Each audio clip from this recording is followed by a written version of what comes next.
গন্ধরাজ লেবু দিয়েই বানাবো গন্ধরাজ চিকেন, যার জন্য প্রথমে মাংসে ম্যারিনেট করতে গোলমরিচের গুঁড়ো, গন্ধরাজ লেবুর রস, নুন আর সামান্য জেস্ট দিয়ে ভালো করে মাখিয়ে একটা বাটিতে গরম জল নিয়ে পুদিনা পাতা, ধনেপাতা ভিজিয়ে রেখে তারপর একটা মিক্সার গ্রাইন্ডারে পুদিনা পাতা, ধনেপাতা, 3টে লঙ্কা, সামান্য রস দিয়ে আমি পেস্ট বানিয়ে নিয়েছি।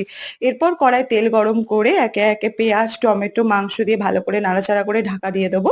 ঢাকা খুলে দই মিশিয়ে আরেকবার নেড়ে চেড়ে ঢাকা দিয়ে কিছুক্ষণ বাদে মাংসগুলো তুলে যে মশলাটা পড়ে থাকবে তার একটা পেস্ট বানিয়ে নেব।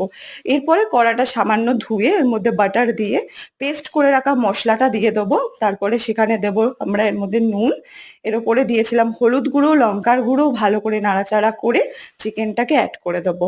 তারপর সেটাকে একটু হালকা নাড়াচাড়া করে যে সবুজ মশলাটা বানিয়ে রেখেছিলাম ধনেপাতা, পুদিনা, সেটা দিয়ে সামান্য জল মিশিয়ে ঢাকা দিয়ে দেবো। সামান্য পাতাও আপনারা অ্যাড করতে পারেন। ব্যাস রেডি আমাদের